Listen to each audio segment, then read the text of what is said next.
35. Energy to be reckoned with.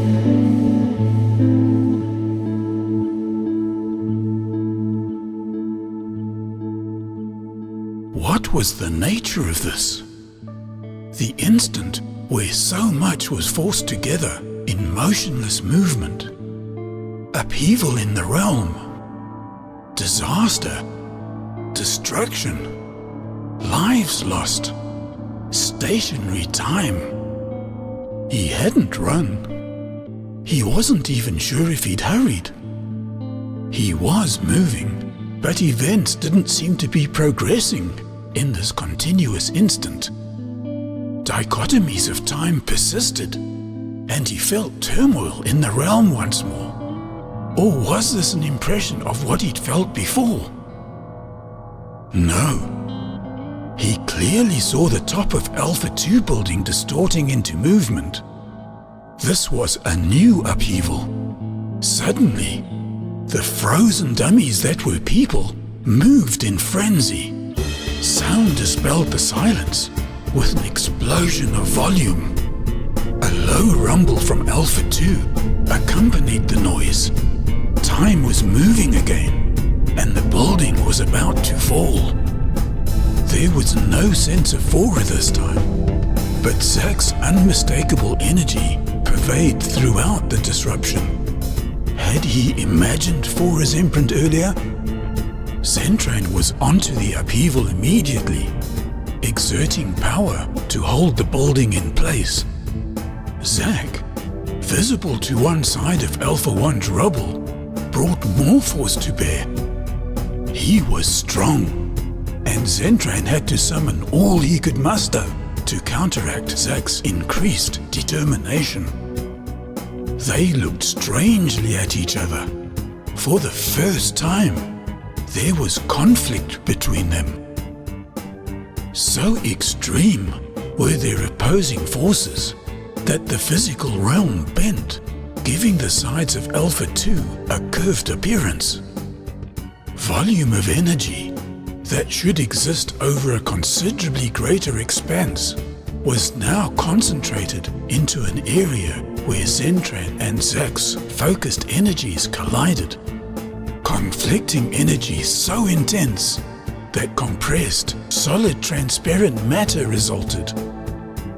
Then Zentran sensed them, 100 or more lookalikes probing his mind. Their overloaded senses locked onto Zentran and Zak's power. They approached from behind, carrying magnetic webs to ensnare him. He dare not lessen his hold on the building if it was to stay intact. Too many had already perished in Alpha 1. Weapons were discharged, and he felt the combined paralyzing effect of all their electromagnetic holding devices crippling his body. To escape, Zentran moved out of his body, surrendering his material life form to them. Zak was shielded by the solid force field of matter that had formed between them. Had Zentran been prepared, he may have withstood the onslaught. But with all his energy bent on keeping the building upright, he'd stood no chance. There had been far too many of them.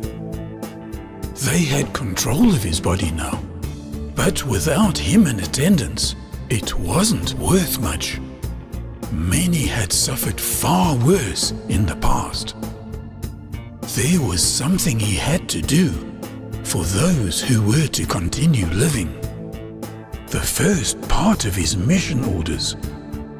Beneath the rubble of Alpha 1, the underground bunker housing the Council's computerized control system needed to be obliterated. Without the encumbrance of any physical tie, there was no way they could keep him out. Below various levels comprising computer installations, he found more levels that had been the Council's deprogramming facility. It had already been totally destroyed. dematerialized to the point of molten metals and disintegrated plastics. All that remained were toxic gases surrounding red-hot pools of reforming metal. What caused this? He wondered. Was this the trace of Flora I felt so briefly? Strange. There's no trace of her now anywhere. He turned his attention to the upper levels, the processing terminals comprising the central computer and the degraded control unit hardwired into a panel. They were still operational, but didn't stay that way for long. As Zentran applied his energy, the console started to liquefy until streams of molten base materials splattered onto the floor. Suddenly, a powerful being was upon him. The entity proved to be the council leader, and he was viciously strong. Outside, look-alike agents held Zentran's body. They realized that his life force was not in attendance of the lifeless form they carried. They put his stricken body down, having carried out their final command, the last control mechanism that would ever enslave them. The molten mass that had been the central computer would rule them no longer. Inside the bunker, energy from the council leader locked onto Zentran's spiritual form. Other council members held immobilizing beams on him in the non-material realm. Individually they weren't powerful, but the leader was stronger than he could have imagined. Zentran could not dispel them, and the energy of more closed in on him. For a moment, or a moment within a moment, he succumbed. For the first time he could remember, he felt real fear. In that particle of time, he cried out into the spiritual realm for help. Nakas! And it came. Once again, Nakas was there when he alone would have perished. It was Nakas who pried him free. Without confrontation, Nakas inserted space between Zentran and his adversaries. The council leader was still locked onto Zentran's frequency. It was not of the physical universe. It bore the same malevolence as the command look-alike Zentran had destroyed, but its power was overwhelming. Following Nakas's example, Zentran inserted more space between him and it. The entity pursued him, though, through the brought-about space. There are no limitations of space in space. Atoms and molecules are few outside a planet's atmosphere and aren't able to hinder the path of spiritual entities anyway. Almost any speed is possible. The evil sought Zentran out with tenacity and vengeance. Evil, though, did not fit this entity. It was many orders of magnitude worse than that, and it was unbelievably strong. Zentran inserted more space between him and it. It accelerated, and Zentran repeated the measure again and again. Moving at immeasurable speed through infinite space, Zentran knew it could never catch him. Delta 4b and the Confederation would be well rid of it, for there was no going back. Charting an infinite course through limitlessness defies contemplation. Nakas's demonstration of creating space between him and his pursuer proved effortless, but they could be crossing tens, hundreds, or thousands of galaxies with time an unknown. The dreamlike moment within a moment sensation crept in on him again. Time seemed to have stopped. He'd reached or surpassed the velocity of instantaneous, where destination and departure time became one. Distance between the extremities didn't matter. Zero became infinity, with minus infinity being the same as well. Zentran moved in a state of calmness to the pursuing entity. They were in a minuscule particle of time that had no duration. A spiritual entity, good or bad, cannot be destroyed. It cannot be made nothing of, but he wished it could. The likes of such baseness should not be abided.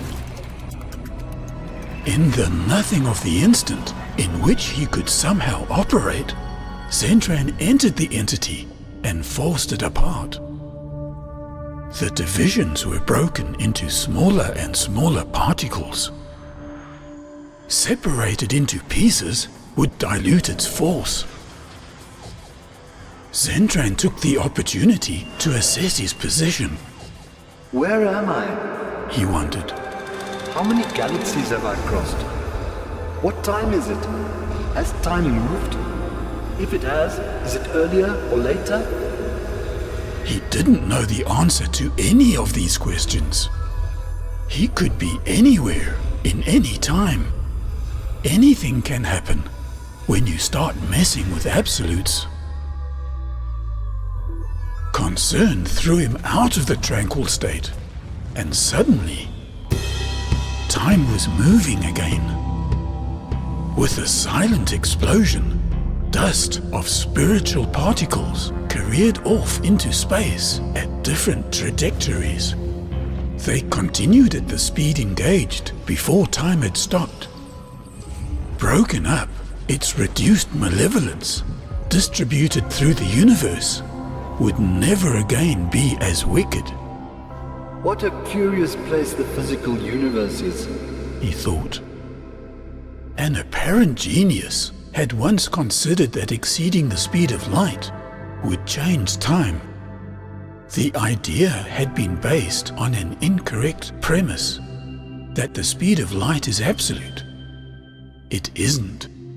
How could it be? It's measurable.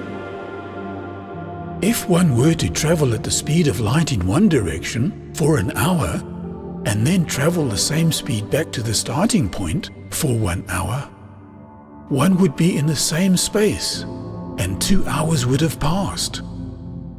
Everything is measurable here. No mysteries. The intellectual's error lay in the fact that light speed is not the absolute speed. The absolute speed is what Zentran now knew as instantaneous, and could be achieved in the spiritual realm, where one arrived at a destination at the same time as starting from the origin point. That's the absolute speed, not the finite light speed. Now, if one were to travel faster than instantaneous, the real absolute speed, time would change, because one would arrive before leaving. We'll call this Zentran's theory. But who knows what will happen once this interplay of time and space, in terms of absolutes, are meddled with. He had no end of space and time in which to ponder it now. He thought of his friends, especially Vora. We were to be married on my return. Will I ever see her again? He thought about his remaining mission orders. How will I complete them now? Is this to be my first failed mission?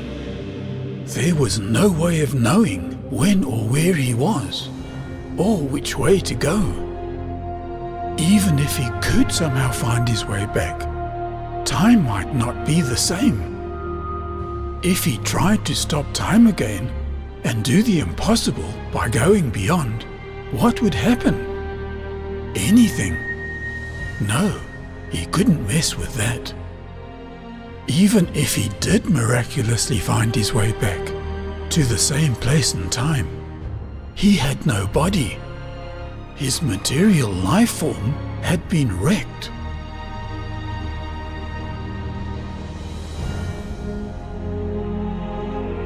Zak came slowly to his senses. The magnitude of what he'd done impinged upon him for the first time. Zentran was dead, along with thousands of others. He sank to the ground and cried. Tears ran off his face into the dirt. His hands, that had rested on the ground, rose to dry his face, leaving streaks of dirt on his cheeks. Lookalike stood around, no longer receiving instructions from the destroyed central computer. For the first time since their capture, separation from their bodies and insertion into lookalike forms, they were able to have and carry out their own thoughts. Although still encased in synthetic forms, the freedom now experienced became evident with a gradual awakening.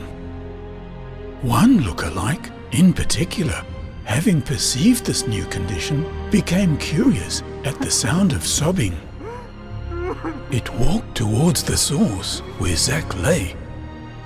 Bumping into the compressed energy forming the transparent wall, the lookalike fell over.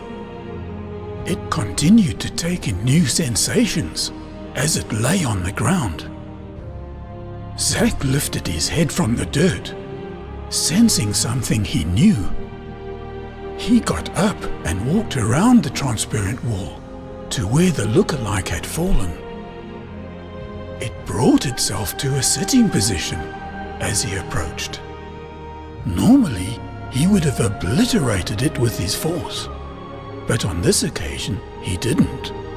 Instead, he knelt down and lifted it up. Zentran had been right about them. He took it in his arms and embraced it with all the love left in his heart. For inside the lookalike form was Venru.